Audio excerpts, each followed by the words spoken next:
गांव के किनारे एक छोटी सी कुटिया में रामदीन नाम का एक गरीब बुजुर्ग रहता था।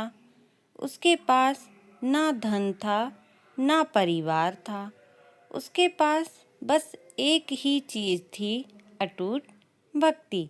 वह विष्णु भगवान का बहुत बड़ा भक्त था।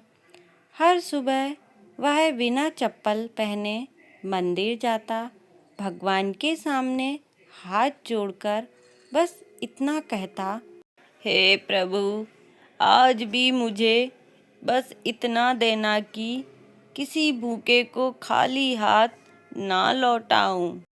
उसके सामने कई बार ऐसी परिस्थिति भी आई कि उसके घर में खाने को कुछ भी नहीं होता, लेकिन जो भी दरवाजे पर आता, रामदीन पहले उसे खिलाता, फिर खुद भूखा सो जाता। धीरे धीरे समय बीतता गया और एक रात भयंकर बारिश हो रही थी। ठंडी हवा चल रही थी, कड़कड़ाती बिजली।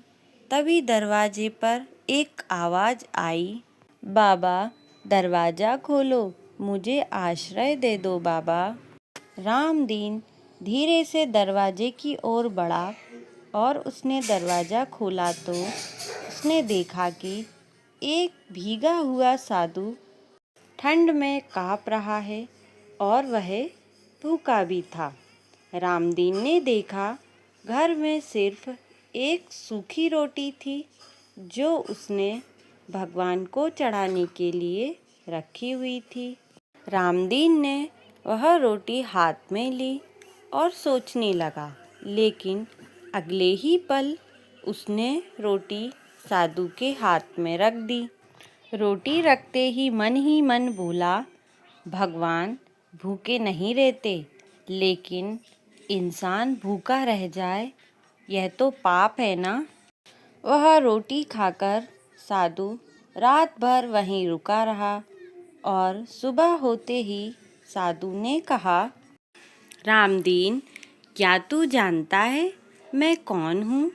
इतना कहकर साधु का रूप तेज प्रकाश में बदल गया और वह स्वयं कौन थे पता है आपको? भगवान विष्णु थे।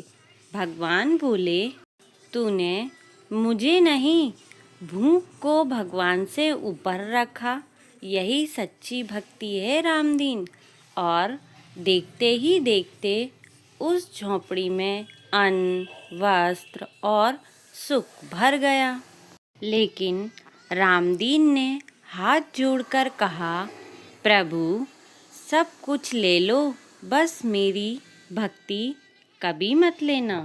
रामदीन की बात सुनकर भगवान मुस्कुराए और आकाश से आवाज़ आई, जहाँ स्वार्थ नहीं वहीं मैं निवास करता हूँ।